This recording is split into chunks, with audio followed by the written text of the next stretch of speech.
Every year, people vanish in Canada's wilderness without a trace. Not missing, vanished. No body, no evidence, no explanation. The RCMP closes the file. The family never gets an answer. And the land just keeps its secret. Canada is the second largest country on Earth, and most of it is empty.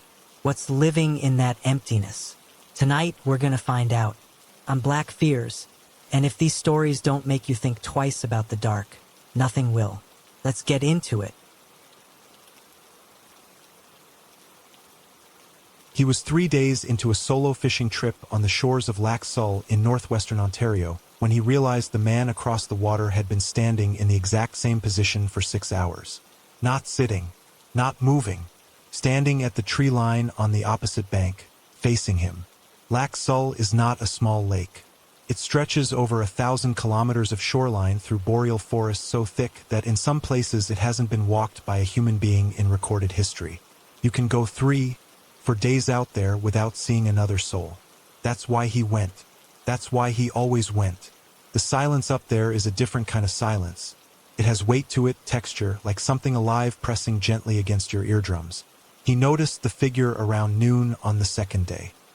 He'd been casting off the dock of his rented cabin, working a stretch of water near the western arm of the lake, when something made him look up. Not a sound, not a movement, just that animal instinct, the feeling of being watched that bypasses the thinking brain entirely and goes straight to the spine. The figure was standing at the tree line across the water, maybe 300 meters out, dark clothing. Still, he told himself it was another fisherman. Somebody who'd beached a canoe around the bend, walked through the bush to scout the water. Normal, reasonable. He went back to his casting. An hour later, he looked up again. The figure hadn't moved. He got out his binoculars, he always packed them for birdwatching, and trained them across the water. The figure was a man as best he could tell. Dark jacket. No fishing gear. No pack. No canoe visible on the bank. Just standing at the edge of the tree line, at the precise border where the forest met the shore, facing across the water. Facing him, he lowered the binoculars. His mouth had gone dry in a way that had nothing to do with the August heat. He told himself, Guy is just looking at the water. That's what people do at lakes. He made lunch, ate inside, watched through the cabin window. The figure didn't move. By 3 in the afternoon, 6 hours after he'd first noticed him, the figure was still there. Same position, same stillness. The kind of stillness that stops being restful and starts being wrong. There is a difference between a person standing quietly and a person standing in a way that suggests they have forgotten or never learned that bodies are supposed to shift, to breathe visibly, to exist in small, continuous motion. This figure did none of that. He almost got in his boat. He had a motor, could have been across the water in 4 minutes. He thought about it seriously, standing at the dock with his hand on the bow line. Then he thought about what he would do when he got there, what he would say, what would happen if he pulled up to that bank and the man turned around and there was something wrong with his face. He let go of the bow line. That night he didn't sleep well. He kept the cabin's one interior light on, which he'd never done before on a solo trip. He liked the dark, liked the stars through the window, but that night he kept the light on and lay on top of his sleeping bag with his boots still laced. Morning came gray and close, a low ceiling of cloud off James Bay pressing down over the lake. He went to the window first thing. The figure was gone. He stood there for a long time looking at the tree line across the water, the gap in the spruce where the man had stood. Nothing there now, just dark trees and gray sky and the flat water between. He breathed out, made coffee, told himself it was over, whatever it had been. A trapper, maybe. Someone from one of the First Nations communities checking the shore. Someone with a reason to be there that had nothing to do with him. He almost believed it. He took his boat out mid-morning. Needed to run the motor, keep the battery charged. He headed east along the shoreline, not toward the opposite bank, just moving, the way you do when a space has started to feel small. He'd been out maybe 40 minutes when the motor coughed and died. He checked the fuel. Full. He pulled the cord. Nothing. Pulled it again. The engine turned over but didn't catch. He was not a mechanical person. He knew enough to check fuel and throttle position, and that was roughly the extent of it. He sat in the drifting boat and pulled the cord 6 more times and got nothing. The lake around him was completely still. No wind, no other boats. The cloud ceiling had dropped further and the light had gone flat and directionless, the kind of light that makes it hard to judge distance. He looked up. The figure was on his side of the lake, standing on the shore maybe 80 meters back from the water's edge, in the trees, just visible between the spruce trunks. Dark jacket, same posture, and now close enough that through the binoculars he could see the face. He has never described the face to me in any detail. Every time I've pressed him on it, he stops talking for a moment and then says the same thing: it wasn't right. When I ask what that means, he says he doesn't have better words for it. It wasn't right. The proportions, the expression, something about the way it was arranged. He put down the binoculars. He pulled the motor cord 4 more times in rapid succession, and on the 4th pull it caught, roared, and he ran that boat back to the dock at full throttle without looking back once. He packed his gear in 20 minutes, checked out of the cabin 2 days early, ate the deposit, didn't care. He drove the logging road back to the highway in the last of the afternoon light and didn't feel his shoulders come down from around his ears until he hit the Trans-Canada outside Dryden. He's a rational person. He works in insurance.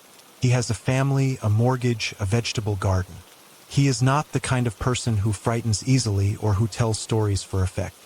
He told me this account over dinner at his kitchen table in Sudbury, 18 months after it happened, in the flat and specific way that people recount things they've given up trying to explain. No drama, no reaching for effect, just the sequence laid out in order. When he finished, he refilled his coffee and looked out the kitchen window for a moment. Then he said, the thing he hadn't mentioned, the thing he'd left out because he didn't know what to do with it, was this: when he'd packed up the cabin in a hurry, not thinking clearly, he'd left his binoculars on the dock.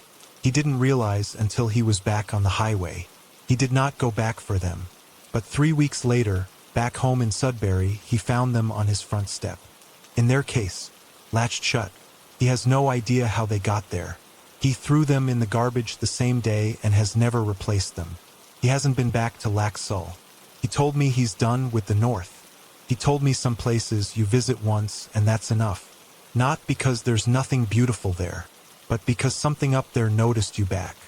And once something like that notices you, once it knows your face, knows where you go, knows how to find you, you don't get to unring that bell. You just hope it loses interest. You just hope that whatever it wanted from watching you, from standing across that water for 6 hours, from crossing to your side, from following you home, you hope it got enough of it. You hope it's satisfied.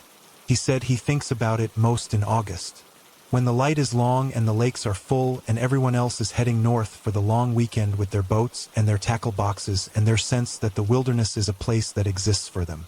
He wants to tell them all, it doesn't.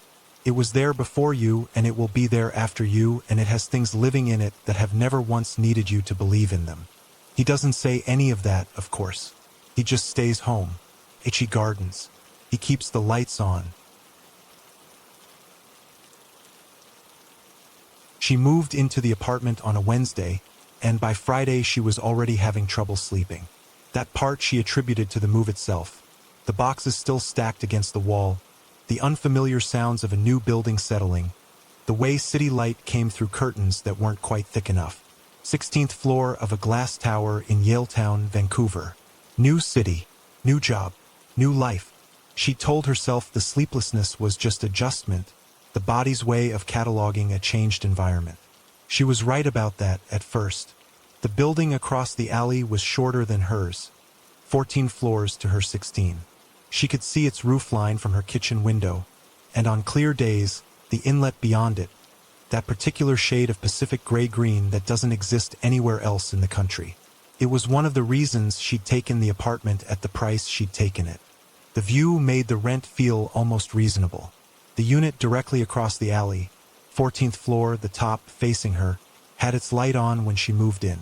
She noticed it the first night because she couldn't sleep and she was standing at her kitchen counter at 2 in the morning with a glass of water, looking out at the city, and the lit window across the way was the brightest thing in her immediate sight line.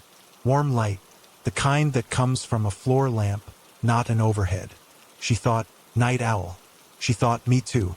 She felt, briefly and foolishly, a small companionship with whoever was awake over there. She went back to bed, slept badly, got up for work. The light was still on. She assumed they'd fallen asleep with it on. She'd done that herself 100 times. She didn't think about it again for several days. Then she started noticing that the light was always on. Not sometimes. Not most of the time. Always. Morning, noon, the middle of the night. Every time she looked, the window across the alley was lit. The same warm, steady glow. And the room behind the glass, from what she could see through it, appeared completely empty. No furniture she could make out. No movement. No shadow of a person passing through. Just light, and behind the light what looked like bare walls and bare floors and nothing else. She told herself there were explanations. A lamp on a timer that someone had misconfigured. A unit being prepared for renovation, left lit for security reasons.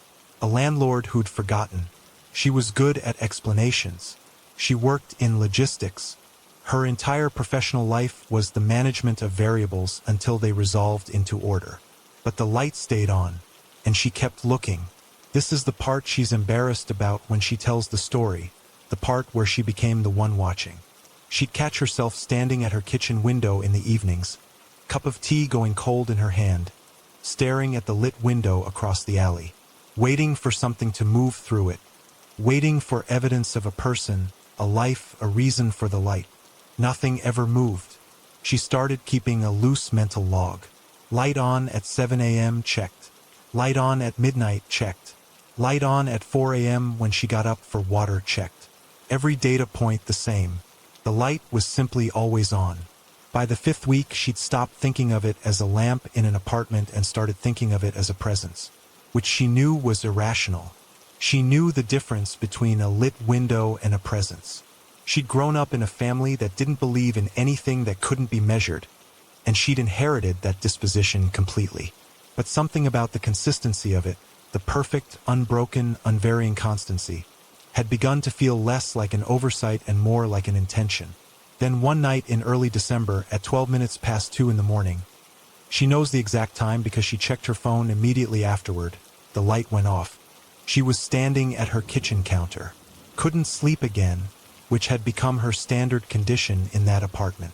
She was looking at the window across the alley the way you look at something you've stopped consciously registering, and then the light went off and her body registered it before her mind did. A full-body flinch like a sound in a silent room. The window across the alley was dark for the first time since she'd moved in. She stood very still. The darkness in that window was different from the darkness in the other unlit windows around it. She couldn't have explained why. It was the same absence of light, but something about it felt occupied, dense. The way a room feels different when someone is standing in it in the dark versus when the room is genuinely empty. She was trying to decide what she was seeing when she saw it. A shape in the dark of the window, not lit, visible in the way that something is visible when it's slightly darker than the dark around it, the way you can see the outline of furniture in a blackened room once your eyes have adjusted. A vertical shape, standing at the glass, looking across. Her first thought, delivered in the calm, flat voice the brain uses when it's desperately trying to maintain order, was, someone just came home. Someone is standing in their own apartment looking out at the city. That is a completely normal human thing to do. She took one step back from her own window. The shape didn't move. She took another step back, into the shadow of her kitchen, away from the ambient light coming through her own glass. The shape still didn't move. She stood in her dark kitchen and watched it. 1 minute, 2. The shape remained at the glass, still upright, facing across the alley, facing her building, facing, as best she could determine from the geometry of it, her window specifically. She went to bed with every light in the apartment on. In the morning she looked across the alley. The light in the opposite unit was back on. Same warm glow, bare walls visible behind it. No sign of anyone. She went to her building manager that afternoon and asked about the unit across the way. He told her that building had been caught in a strata dispute for over a year. The upper floors had been unoccupied and locked since the previous January. No tenants. No contractors working evenings or weekends. The building was sealed after 6 p.m. She asked him to clarify what sealed meant. He said, "Nobody in or out without the strata manager's key." The elevators were on a lock protocol after hours. You couldn't access the upper floors at night even if you'd wanted to. She thanked him, went back upstairs, stood at her kitchen window and looked at the lit room across the alley. She thought about the geometry again. The angle of her window. The angle of the window across the way. She got a piece of paper and actually drew it out. The alley, the two buildings, the floors, the windows. She marked her position at the kitchen counter. She marked where the shape had been standing in the opposite window. When she drew the sight lines, they converged exactly. Whatever had been standing in that window had been standing in the precise position to look directly at her. Not at the building. Not at the alley. Her. At the spot where she stood every sleepless night with her tea going cold. At the exact location where she'd spent 5 weeks watching a light that never went out. She started going through it differently after that. Stopped trying to explain the light and started thinking about the timeline. 5 weeks of the light being on. 5 weeks of her standing at that window night after night, in the same spot, looking across. 5 weeks of establishing a pattern. Of being, without knowing it, observable. Predictable. A woman alone in a lit kitchen at 2 a.m., in the same position, doing the same thing night after night.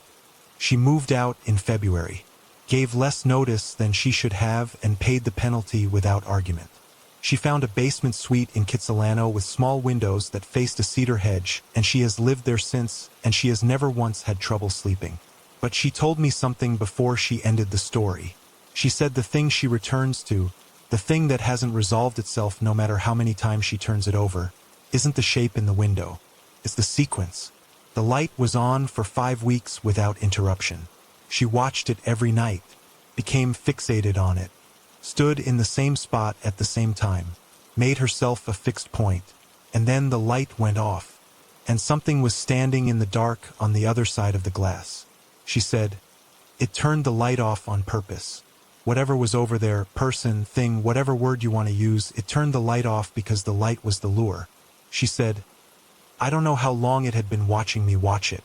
She said, "That's the part one can't get past. Not what I saw. How long it had been seeing me before I ever knew to look back."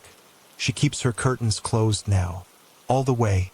Even in the daytime. Even when the Pacific light comes in off the inlet and she can hear it in the brightness on the other side of the fabric. That gray-green Vancouver glow that doesn't exist anywhere else in the country. She keeps them closed.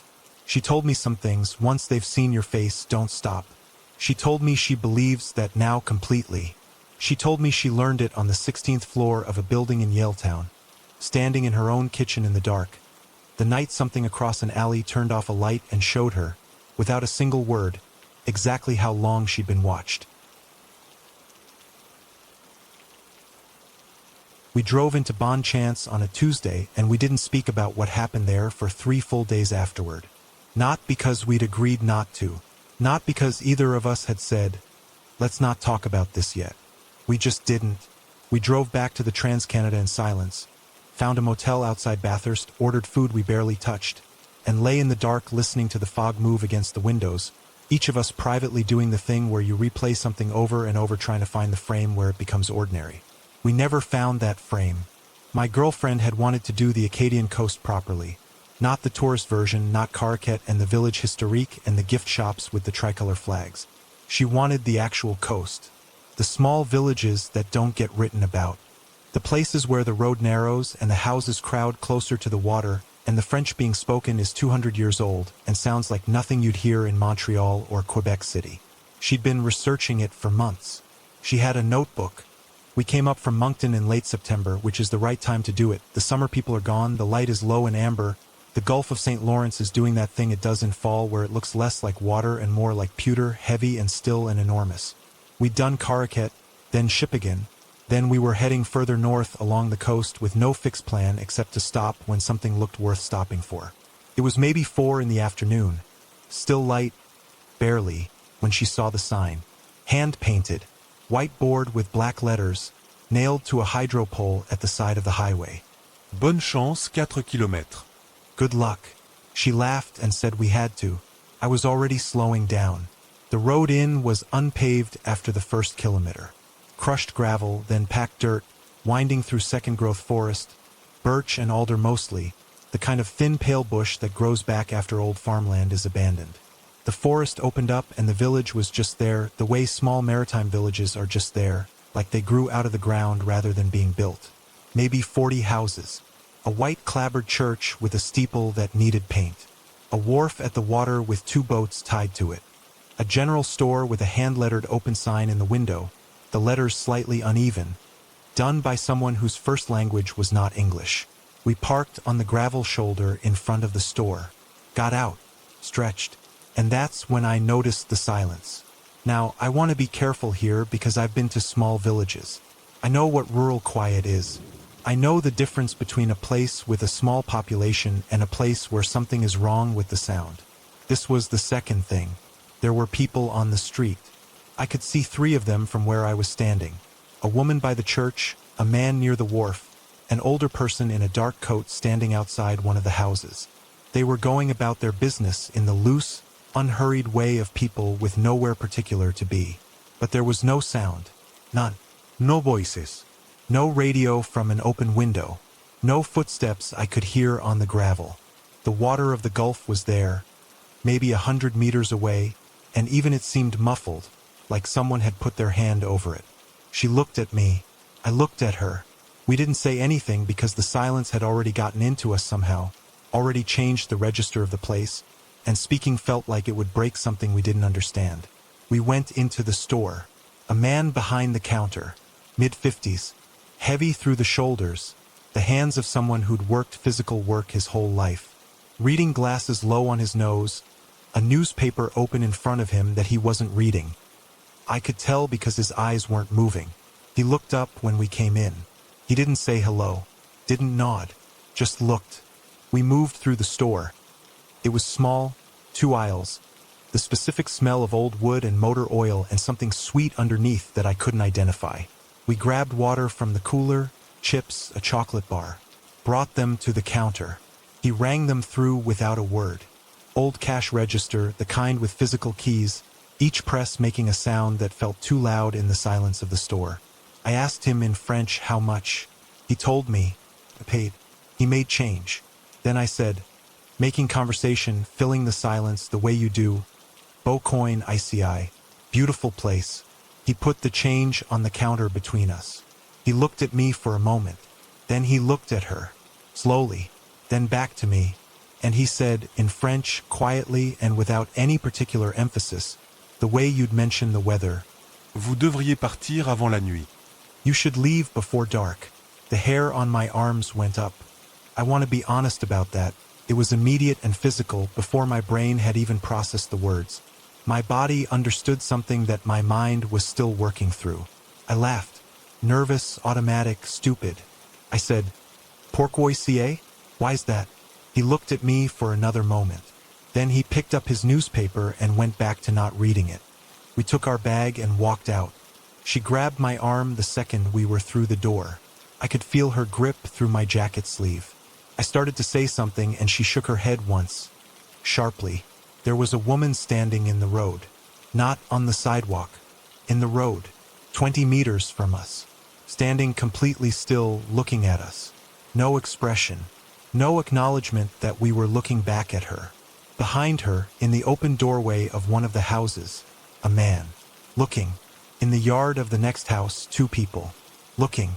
I did a slow count without being obvious about it. 8, 9 people in various positions around the village's one small street, all of them quiet, all of them still, all of them looking at us with the same expression, which was not hostility and not welcome and was not anything I had a clean word for. It was something flatter than either of those things. Something patient, like they were waiting to see what we would do.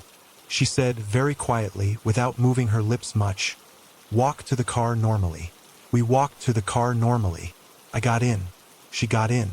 I started the engine, and I remember the sound of it felt obscene in that silence, intrusive like starting a lawnmower in a library. I did a 3-point turn in somebody's driveway, gravel popping under the tires. As we pulled back onto the dirt road out of the village, I looked in the rearview mirror. Every single person had turned to watch us leave. All of them, in their various positions across the street, had oriented toward our car. In total silence. In perfect stillness. Just watching us go.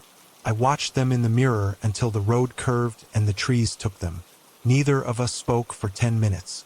Then she said, "Did that feel like they were warning us? Or like they were disappointed?" I didn't answer. I didn't have one. We hit the Trans-Canada and I felt the tension leave my hands on the wheel all at once. Like a string being cut. That night in the motel, she got out her notebook and tried to write it down while it was fresh. She told me later she couldn't. Every time she tried to describe the faces, she came up short. Not because there was anything overtly wrong with them. Because there was nothing wrong with them. That was the thing she couldn't write. They were completely normal faces on completely normal people, doing something that made her feel like she was going to come out of her skin. I looked it up on my phone in the motel room. Searched for Bon Chance, New Brunswick. Searched for the village name in French. Searched for any reference to a community by that name on the Acadian Peninsula. Nothing. Not on Google Maps. Not on any regional directory. Not in any article about the Acadian coast. I searched for 40 minutes with different combinations of words and found no record that the place existed at all. We drove that stretch of coast again the following summer. I'd marked the approximate location in my phone, the kilometer on the highway where the hydro pole had been. We drove slowly, both of us watching. No sign. No turnov. No dirt road going into the trees. Nothing.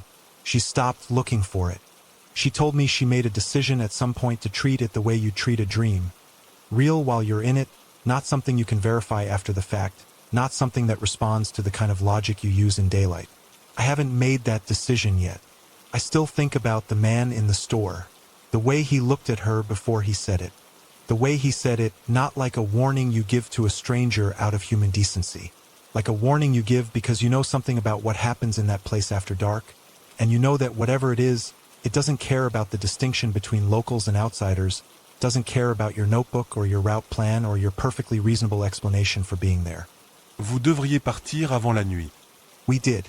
I've thought about it 1,000 times since. I've thought about the people who don't. She was alone in the elevator for 11 seconds before she realized she wasn't. Not a sound. Not a movement. Just that shift in the air that happens when a space that should be empty isn't, that pressure change, that molecular wrongness that the body detects before the eyes catch up. She was looking at her phone. She looked up. The elevator was empty. She told herself she'd imagined it and went back to her phone and tried not to think about the fact that her hands had gone cold. This was Portage Place in downtown Winnipeg. 3rd week of January. The kind of cold that doesn't ask permission, -42 with the wind chill, the kind of temperature that makes the city feel like it's been sealed shut, every person inside somewhere, every street a wind tunnel with nothing moving through it but the cold itself. She worked late most nights. She was used to the building after hours, the particular quality of its silence, the way the skywalks connecting it to the office towers looked different at 9 at night than they did at noon. All that glass and the dark prairie city visible through it, the orange glow of street lights on snow. She locked her office, took the skywalk across, and headed for the parkade.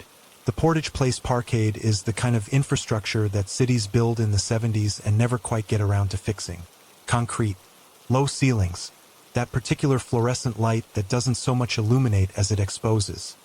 Flat and colorless and shadowless, making everything look slightly more real than it should. She'd parked on P2. She took the elevator. She pressed P2. The doors closed. The elevator descended. Stopped at P1. The doors opened. She looked out at the parkade level. A few cars. The fluorescent hum. The concrete pillars casting no shadows because the light came from everywhere and nowhere. Nobody there. Nobody waiting to get on. She waited. Hit the door close button. Nothing happened. She pressed it again. The button lit up and did nothing. The doors stayed open, showing her the empty parkade, the cars, the flat, terrible light. She stood there, counted without meaning to. 45 seconds. The doors stayed open for 45 full seconds and then closed on their own with a sound that seemed too final, too deliberate, like a decision being made. The elevator didn't move. She pressed P2. The button lit. Nothing. She pressed G for the ground floor lobby. Lit. Nothing. Then the elevator moved. Upward. She pressed G again. Lobby. The button lit and the elevator ignored it. She pressed P2. She pressed every button on the panel in sequence. G2, 3 for the rooftop level, and the elevator climbed through all of them without stopping, smooth and purposeful, like it knew where it was going. It stopped at level 6. The doors opened. Level 6 of the Portage Place Parkade is the top level, open to the sky in summer, but in January that means a ceiling of wind-driven snow and darkness, no vehicles, the overhead lights either burned out or switched off for the winter. What she saw when those doors opened was nothing. Not dim, not shadowed, nothing.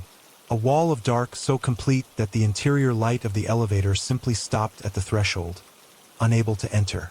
She pressed every button on the panel, held them. Nothing responded. She screamed. Once, loud, the sound bouncing off concrete and coming back to her reduced, absorbed, useless in the way that sounds are useless in large empty spaces that have no interest in carrying them anywhere. Then she heard the footsteps. Now here is where I need you to understand something about what makes a sound frightening. It is almost never the loudness. It is almost never the speed. What makes a sound frightening is its quality. And the quality of these footsteps, she told me, was patience. They were unhurried, evenly spaced. The sound of someone who was not surprised.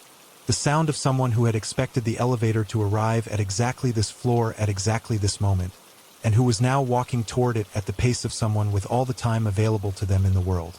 Coming out of the dark of level 6. Getting closer. She jammed her thumb onto the door close button and held it. There's a thing about Winnipeg parkade elevators specifically.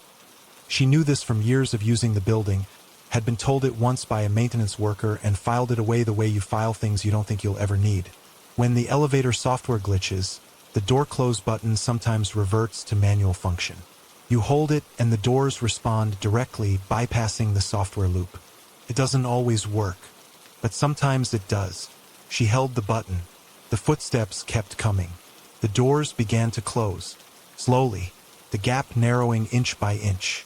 She watched the dark through the narrowing gap.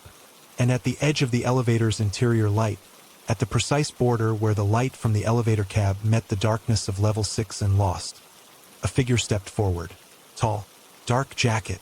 He came out of the dark at a walk, not a run, and she saw him for maybe 2 seconds through the closing gap. Long enough to see he was real. Long enough to see he was solid, physical, a person and not a trick of light. Long enough to see that he wasn't moving faster. He wasn't running because he didn't think he needed to. The doors closed. She felt the elevator begin to descend and she sat down on the floor of it because her legs had stopped being reliable and the floor was there and it was real and she needed something real. She wrote it down to P2 with her back against the wall and her knees pulled up and she did not make a sound. The doors opened on P2. Normal light. Her car where she'd left it. Third row, the little silver Honda with the cracked rear bumper. She got up. She walked to it quickly, not running. She was very deliberate about not running. The same way you're deliberate about not running when you're a child and you've just turned the basement light off and you're at the top of the stairs. She got in. She locked the doors. She drove out of the parkade and onto Portage Avenue and did not stop until she was on the perimeter highway with the city behind her and the flat dark prairie on all sides and nothing above her but the black January sky. She sat in her car on the shoulder of the perimeter for 11 minutes. She knows because she watched the clock. Then she drove home. The next morning she called building security. She told them what had happened, the elevator malfunction, the level 6 stop, the footsteps, the figure.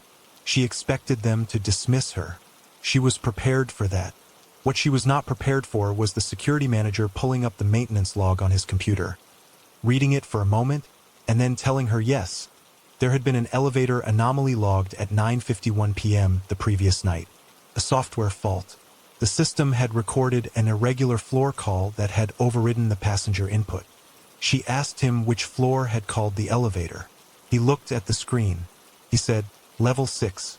She said, "Somebody on level 6 called the elevator at 9:51 at night in January? In a level that's closed for winter?" He said, "That's what the log shows." She said, "So who was up there?" He looked at the log again. He looked at her. He said the call hadn't come from the exterior button on level 6. The log showed it as an internal call. A call placed from inside the elevator itself. She thought about that for a long time after she left his office. She thought about the 45-second pause on P1. The doors open, nobody there, and then the long stillness before they closed again. She thought about what 45 seconds is enough time for if something wanted to get into an elevator without being seen doing it. She thought about the feeling she'd had in those 11 seconds at the beginning. The shift in the air, the cold hands, the sense of a space that should be empty not being empty. She thought about looking up and seeing nothing. She takes a cab to and from work now, every day regardless of the cost. Her colleagues have asked her about it. It's not cheap in a city where almost everyone drives to take a cab twice a day, 5 days a week. She tells them her car is unreliable. She told me the truth on a Thursday afternoon over coffee, speaking quietly and steadily with the particular composure of someone who has decided that the only way to carry something like this is to carry it without flinching. She said, "I know what's rational. I know the rational explanation is that someone was up there. Someone who shouldn't have been. A person who'd gotten into the parkade, gone up to the closed level called the elevator, and then walked toward it when it arrived." She said, "I've told myself that version 100 times. Then she said, "But here's what I can't get past. If it was just a person, just a man in a dark jacket in a closed parkade who called an elevator in the middle of the night in -42 weather, why wasn't he running?" She looked at her coffee cup. She said, "You find someone somewhere you shouldn't be, in the dark and the cold, and the elevator you called finally comes. You run for it. You run because you know you're doing something wrong and you want to get in before the doors close." He didn't run. He walked, like the doors closing wasn't a problem, like he knew he'd have another chance. She left money on the table for the coffee and put on her coat and said she had to get back to work. Said it was good to see me. Said we should do this again sometime. She went outside and got into a cab that was already waiting. She didn't look up at the parkade across the street. Not once. The water moved wrong, and that was the first thing. Not waves. Not current. Not the wind doing what wind does to the surface of a mountain lake in November. Something else. A displacement that came from below and traveled outward in a shape that didn't match anything he'd seen water do in 31 years of being near it, on it, in it. He stood on the bank of the first Vermilion Lake with his binoculars hanging and used around his neck and watched the water move wrong and felt his mind reach for an explanation and come back empty. He grew up on the water. That matters for this. He grew up on Georgian Bay, spent his summers on a dock in Parry Sound, learned to read water the way some kids learn to read faces, instinctively, early, without being taught. He knew what a pike strike looked like from 20 meters. He knew the difference between wind chop and boat wake and thermal convection rising off a deep lake on a cold morning. He was not a person who misread water. What he saw in the Vermilion Lakes that November evening was not something he had words for. He'd driven out from Banff townsite around 4 in the afternoon, which in early November in the Rockies means you're already in the back half of the light. The sun drops behind the peaks early out there. Not sunset exactly, more like the mountains simply decide the day is over and pull the light down behind them. What's left is that blue Alberta dusk that has a quality of its own. Not dark and not light. Something in between that makes distances hard to judge and colors uncertain. The Vermilion Lakes sit just west of the townsite along the Bow Valley, backed by the east face of Mount Norquay. 3 lakes connected by marsh channels, shallow and weedy close to shore, deeper toward the center. In fall the elk come down from the high country to the flat marsh grass along the banks. You can see them from the road, sometimes a dozen at once, moving through the reeds with that particular unhurried gravity that large animals have when they feel safe. He'd pulled off specifically to watch 2 elk he'd spotted from the car. Parked on the gravel shoulder, walked down to the bank, maybe 30 meters from the water's edge. The elk were at the far end of the first lake, picking through the marsh grass, maybe 150 meters away. He had his binoculars, but he didn't need them. They were big enough to see clearly in the fading light. He stood there for maybe 10 minutes watching the elk. Then the water moved. Not near the elk. Not near the shore where he was standing. In the center of the lake.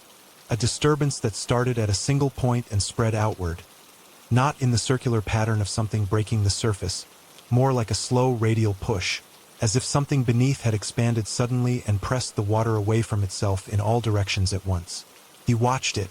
The lake settled, went still. Then it happened again. Same location. That outward radial push, slow and deliberate, the water humping slightly at the center point before the displacement spread. He raised the binoculars. He trained them on the center of the lake and waited, and nothing happened for almost a full minute, and then it rose. He has told this account to 3 people in the 2 years since it happened, and each time he gets to this part he stops and takes a breath and chooses his words the way you choose footholds on uncertain ground. He doesn't want to say what it looked like, because what it looked like doesn't make sense, and he is not a person who is comfortable offering things that don't make sense. But he tells it because he believes accuracy matters more than comfort, and the accurate description is this. It was large, dark, not black, the dark brown-gray of something wet, and it was vertical. It rose above the surface of the lake, not the way an animal rises when it surfaces, not horizontally, not rolling, not breaching the way a fish breaches or the way a diving bird comes up. It rose vertically, like something standing up, like something that had been crouching beneath the surface and had chosen, at that moment, to straighten. It rose to a height he estimates, and he's careful to call it an estimate, to flag that distance and fading light make precision impossible, of somewhere between 2 and 3 meters above the waterline. And then it was still. He stood on the bank of the Vermilion Lakes with his binoculars up, and his breathing stopped, and he looked at this thing in the center of the lake, and it did not move, and the lake around it was completely flat. The earlier displacement settled, the water holding the shape in its center the way water holds a post or a piling. Naturally, as if it belonged there. He told me his mind was doing something he'd never felt it do before. Not panic. Something more fundamental than panic. He said it was like watching your operating system encounter a file type it has no program to open. Not fear yet. Just a complete and total processing failure. A blankness where a response should have been. Then the elk exploded out of the reeds. Both of them simultaneously from the far end of the lake, crashing through the marsh grass at a full run, the sound enormous in the evening quiet, hooves on frozen ground and then on gravel as they hit the road and crossed it and went up the slope on the other side without slowing. Gone in 10 seconds. The thing in the water didn't react, didn't turn, didn't move toward the sound, didn't submerge, just stayed vertical, still, in the center of the lake. And this is the detail he comes back to most. Not the size, not the shape, the indifference. The elk made the kind of explosive panicked exit that large prey animals make when they have registered something predatory. Not startled, not spooked by a car, but genuinely flight response frightened in the deep biological way. And whatever was in that water paid no attention to it at all. Like the elk were irrelevant. Like he was irrelevant. Like it was there for something else entirely, or for nothing at all, or for reasons that didn't include anything standing on the shore watching it. He lowered the binoculars. He became aware that he had been standing completely still for a period of time he couldn't account for. His feet were cold. He hadn't noticed them going cold, which meant he'd been standing there longer than he'd registered. The light had dropped further. The blue dusk was going gray at the edges. He walked back to his car. He would like to tell you he walked calmly. He told me he didn't. He drove into Banff and went directly to the Tim Hortons on Banff Avenue and sat under the fluorescent lights with a large coffee and stayed there for an hour. The brightness helped. The ordinariness of it helped. Other people in line. A family at the next table. The specific smell of chain coffee and Timbits and the mundane ongoing business of the world. He searched Parks Canada wildlife reports on his phone. Searched for unusual animal sightings, Vermilion Lakes, Bow Valley. Found nothing relevant. Searched for known aquatic animals in Rocky Mountain lakes large enough to produce significant surface displacement. Came up with the usual list: lake trout, bull trout, beaver, the occasional river otter. Nothing that rose vertically 2 meters above the waterline and held position. He went home. He did not go back to the Vermilion Lakes for the rest of that trip. In the months after, he researched methodically in the way that people with his disposition research, not looking for confirmation, looking for explanation. He read Parks Canada ecological surveys. He found local hiking forums and read through years of posts looking for anything that matched. He contacted, indirectly and without fully explaining why, a limnologist he knew through work and asked a careful general question about what physical phenomena could cause a radial surface displacement on a small mountain lake. The limnologist said, gas release from the sediment can do it. Methane pockets in organic lake beds. You get a sudden release and the gas rises and pushes the water outward. He asked, would that produce a vertical shape above the surface? The limnologist said, no. A gas release dissipates at the surface. It doesn't produce a shape above it. He thanked her and ended the call. He's been back to Banff once since then, earlier this year, for a conference. He drove the Bow Valley Parkway instead of the Trans-Canada specifically to avoid passing the Vermilion Lakes Road. He told me he's not sure what that says about him. He's a practical person. He believes in things he can verify. He is the last person, he said, that anyone who knew him would expect to be rerouting a drive to avoid a lake. But he also told me this. He told me that the image that stays with him, the one that arrives without warning in the middle of an ordinary afternoon and sits there until he actively pushes it away, isn't the shape in the water. It's the moment just before he walked back to his car. Because he made the mistake of looking at the water one more time. And the thing was closer to shore. He hadn't seen it move. He hadn't heard anything. He had been standing there and then he looked and it was closer. Not at the center of the lake anymore. Halfway to the bank.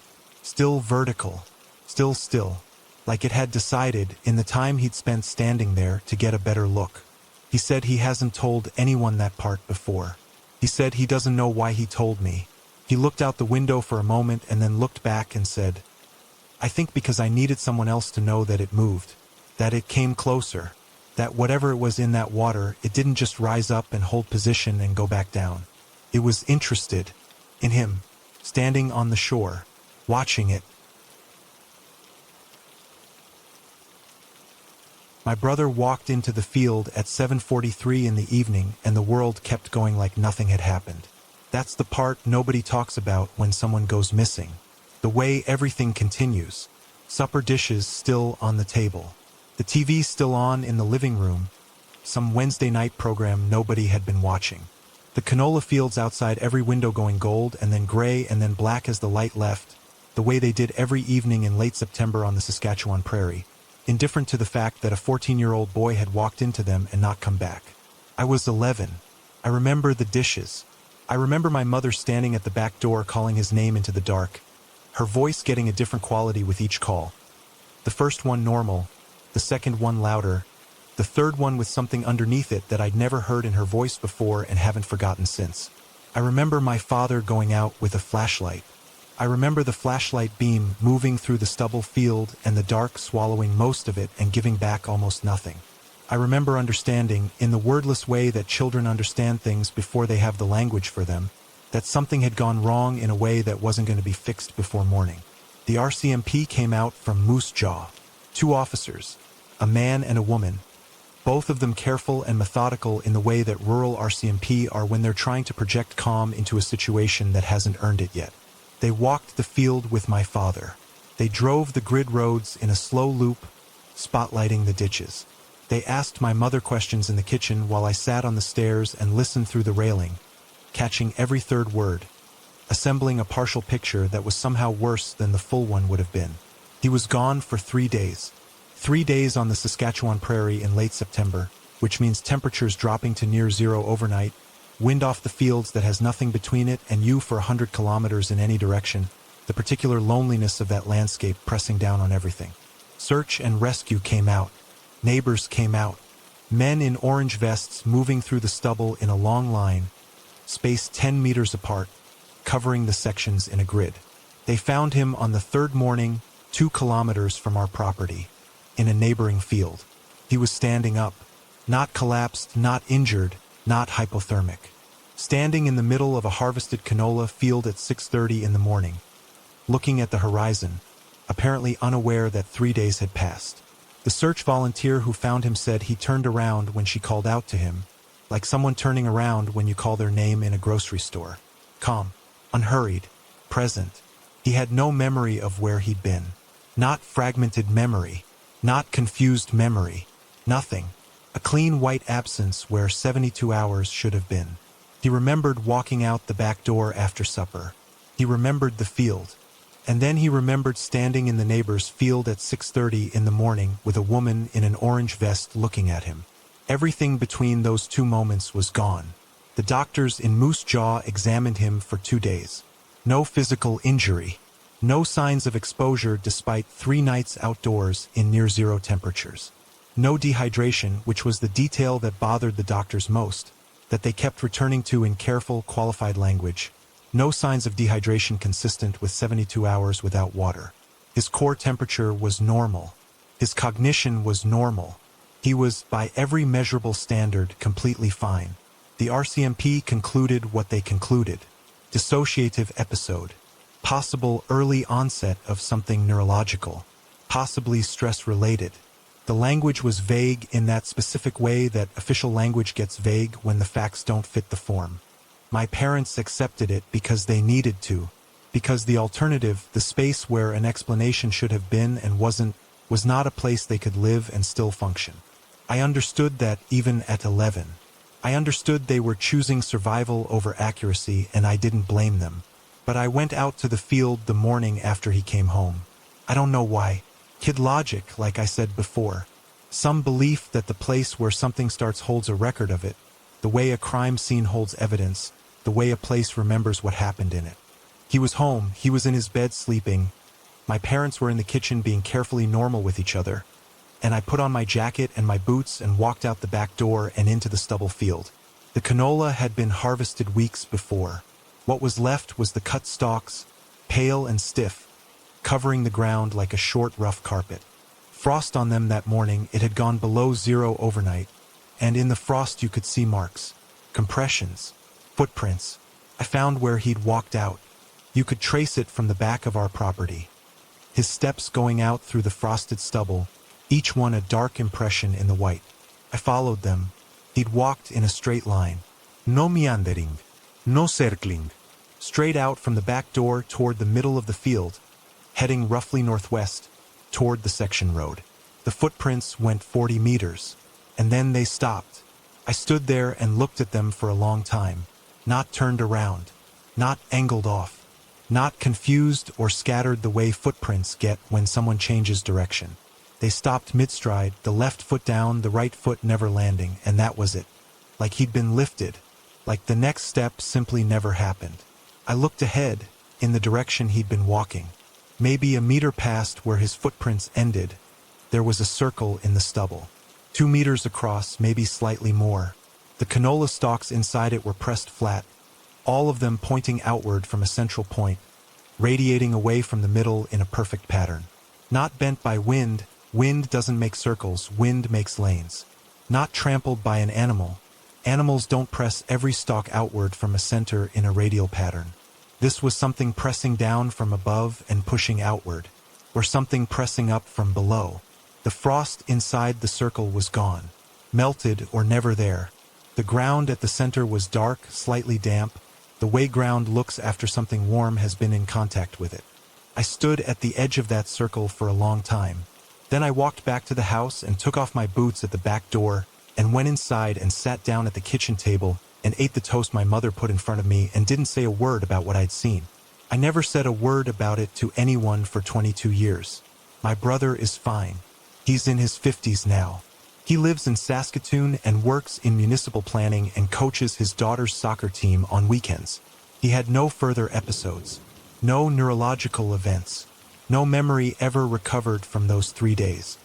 He built a complete and functional life around a 72-hour hole in the middle of it, the way you build a house around a load-bearing wall, carefully, always aware of where it is, making sure nothing you build puts too much pressure on it. I've asked him about it twice. Once in our 20s, once about 6 years ago. Both times he listened to my question carefully and then looked at me with an expression I still don't have a name for. Not dismissal, not fear. Something quieter than either.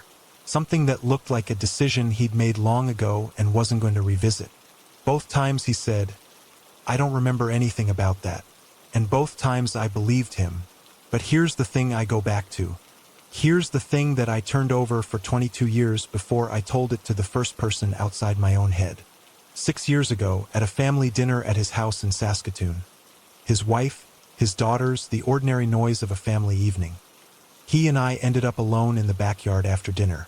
Standing on his deck, the city going quiet around us, the prairie sky doing what the prairie sky does at night, which is open up in a way that feels less like looking up and more like looking out, like the sky is a direction you can travel if you're not careful. He was looking up at it. Not casually, deliberately, the way someone looks at something they want to memorize. And he said, quietly, not looking at me, "Do you ever feel like you were borrowed? Not taken, not stolen, borrowed. Like whatever happened to him had a temporary quality built into it. Like there had been an intention to return him. Like return had been part of the arrangement." He went inside before I could answer. I stood on his deck in Saskatoon under that open prairie sky, and I thought about the circle in the frost. The stalks pressed outward from the center. The dark warm ground at the middle. I thought about the word borrowed. I thought about what it implies. That something needed him for a period of time. That something used him and gave him back. That whatever took him out of that field with his left foot down and his right foot never landing. Whatever lifted him out of a frosted canola field in Saskatchewan at 7:43 on a Wednesday evening, did so not out of malice, out of need. I've never asked him what he meant.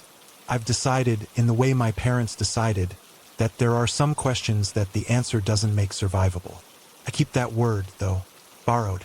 I keep it the way you keep something that doesn't belong to you, carefully, uncomfortably, aware that one day something might come to collect it. She started keeping a sleep log in her 3rd month on the Melville Peninsula because the dreams had become too consistent to ignore. Not nightmares. That word implies something dramatic, something with teeth and speed and the kind of terror that wakes you gasping. These were nothing like that. These were quiet. That was the thing that made them wrong.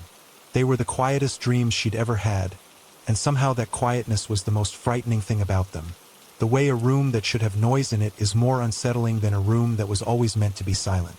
She'd taken the nursing contract with Nunavut Health in late August. 11 months based out of Nunavut, a small Inuit community on Repulse Bay at the top of the Melville Peninsula, Hudson Bay to the west, the Arctic proper beginning just north of it. She'd done northern postings before, 2-year split between northern Manitoba and a remote station in the Northwest Territories, so she understood what she was walking into. The isolation. The darkness that would arrive in November and deepen through December until the sun barely cleared the horizon at noon. The way small communities turn inward in winter, the social world compressing to a few dozen faces you learn to read the way you learn to read weather. She was prepared for all of it. She was not prepared for what started in month 4. The first patient came in on a Tuesday morning in early December. A woman in her mid-40s, otherwise healthy, presenting with fatigue that she described as total. Not tiredness, fatigue in the clinical sense. An exhaustion that sleep didn't touch, that 12 or 14 hours in bed left completely unresolved. She looked, as the nursing phrase goes, unrestored. Like sleep had happened to her body without doing any of the things sleep is supposed to do. She ran the standard screens, asked the standard questions, got to the sleep quality questions, and the woman paused in the way patients pause when they're deciding how much to say, measuring the distance between what they know and what they think will be believed. Then she said, "The sleep feels crowded." That was the word, crowded. Through the community health interpreter, that was the word that came back, and she wrote it in the patient's file and moved on. The second patient used the same word 4 days later. By the end of December, she had 6 patients with identical presentations. Total non-restorative fatigue. No organic cause on blood work. No sleep apnea. No anemia. No thyroid involvement. And every single one of them, when asked to describe the quality of their sleep, used some version of the same word. Crowded. Full. Occupied. Like something was in the room with them while they slept. She sent reports to the Regional Health Authority in Rankin Inlet. Got back the expected response. Seasonal affective presentations were common in Arctic communities during the polar night. Light therapy was recommended. She should monitor and follow up. The response was not wrong exactly. It just didn't account for what she was actually seeing. She flagged it as a cluster. 6 patients in a community of under 1,000 people, same symptom presentation, same sleep descriptor, no shared organic cause. A cluster meant something environmental or something communicable. She couldn't find the vector. By mid-January, she had 9 patients. By February, she had 14. And in early February, on a Thursday night after a 12-hour shift, she had the dream herself for the first time. She was in her room, her actual room in the staff housing unit, not a dreamscape version of it, the real room with the real window and the real view of the bay and the real sound of the wind off the tundra that had become so constant in 4 months that she'd stopped hearing it the way you stop hearing a refrigerator hum.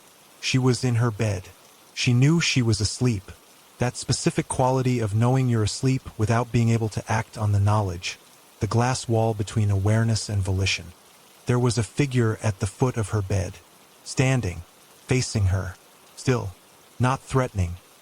She reaches for that word immediately when she tells it, pulls it out and places it on the table like evidence. Not threatening. It made no movement toward her, produced no sound. It simply stood at the foot of her bed in the dark of her room and looked at her, with what she could not see as eyes but understood as attention, the way you understand attention as a physical thing when it's directed at you with sufficient concentration. She woke at 4 in the morning and sat up and turned on the lamp and looked at the foot of her bed. Nothing there. She wrote it in the sleep log. 1 line. Figure at foot of bed. Still. Watching. She had the same dream the following night. And the night after that. By the end of the first week she understood, in her body before she admitted it in her mind, why her patients were calling their sleep crowded. It was precisely the right word. The dream didn't feel like a dream in the way that most dreams feel, chaotic, discontinuous, assembled from the wrong pieces. Felt like an addition, like something had been added to the room of her sleep, placed there carefully and deliberately, the way you place a chair that wasn't there before. The room was the same. She was the same. There was just something else in it now that hadn't been there before, and that showed no intention of leaving. She started sleeping with the light on. It didn't help. The figure was still there when she closed her eyes, the light making no difference to something that didn't seem to operate by the same rules as light. She began to understand the fatigue her patients described, the way sleep stopped being restorative when it was shared with something that took up space and attention and whatever it was the figure was drawing from her while she lay there unconscious and exposed. She lost 4 kilograms in 6 weeks without changing her diet. In March, she made a decision that she describes as the most carefully reasoned and least rational thing she's ever done. She asked the community elder, a woman in her 70s who had lived in Nunavut her entire life and who had a quality of stillness that she'd respected from the first week. She asked her about the dreams. She phrased it clinically, carefully, the way a medical professional phrases things when they're crossing into territory that their training doesn't cover and they know it. She described the patient presentations without naming patients. She described the sleep quality complaints, the fatigue, the feeling of occupancy in the sleeping space. The elder listened with her hands folded in her lap and her eyes on the middle distance. The way people listen when they're not gathering information but recognizing it. When she finished, the elder was quiet for a moment. Then she said, "It has been coming here for a long time. Longer than I can tell you. Comes for a while, stays a while, and then it moves on. It doesn't come every year. Sometimes many years pass." She asked, "What is it?" The elder looked at her with an expression that wasn't dismissal and wasn't pity. Something more like patience. The patience of someone who has made peace with a question that doesn't have an answer in the shape you're asking for. She said, "We don't have a name for it that would mean anything to you. It isn't evil. It doesn't mean harm in the way that harm usually means itself." She paused. Then she said, "It wants to see your face when you don't know you're being seen. It wants to know how you sleep, what you look like when you're not performing being a person, when you're just open." She asked, "Why?" The elder said, "We don't ask it why. You don't ask the dark why it comes when the light leaves. It comes because it does. It stays until it has what it came for, and then it goes." She asked, "What does it come for?" The elder looked at the window. Outside, the tundra, the bay, the flat white sky of a Nunavut March. She said, "I think it's lonely in a way we don't have a word for. I think it looks at us the way we look at something we can't be." She finished her contract in July, flew south from Rankin Inlet to Winnipeg to Toronto to Halifax, each leg of the journey taking her further from the peninsula and further from the polar night and further from the thing that had stood at the foot of her bed for 4 months while she slept. The dreams stopped the night she landed in Halifax. Completely, immediately, like a signal lost. She told me she expected to feel relief. She said what she actually felt. Standing in her childhood bedroom in Dartmouth with the Nova Scotia summer outside the window and the Atlantic in the distance was something closer to being unmissed. Like something had put her down and walked away and hadn't looked back. She keeps the light on now when she sleeps. Every night, her partner has asked about it. She's given him an answer that's true but incomplete. She sleeps better with the light on. That's all, something she picked up in the north. She checks the foot of the bed before she closes her eyes. Every night. Not because she expects to see something. Because for 4 months, something stood there and watched her sleep and watched all of it. All of her unconscious and unguarded and open. And she will never again assume that the dark at the foot of a bed is empty just because she can't see anything in it. She told me she thinks about her patients in Nunavut sometimes. Wonders if the cluster resolved after she left. Wonders if the fatigue lifted. Wonders if the dreams stopped for them the way they stopped for her, all at once, like a door closing. She told me she hopes it moved on. She told me she hopes it found whatever it was looking for. Then she said, quietly, almost to herself, I hope it wasn't me. That's all 7 stories from the Black Fears archive for tonight. 7 corners of this country. 7 things that happen to real people in real places. Places you can drive to, fly to, walk into. Canada is enormous, and it is mostly dark, and it keeps more than it gives back. If something in these accounts felt familiar, if something in you recognized something in these stories, pay attention to that feeling. It knows something your rational mind doesn't. This is Black Fears. Stay safe out there, and leave the light on.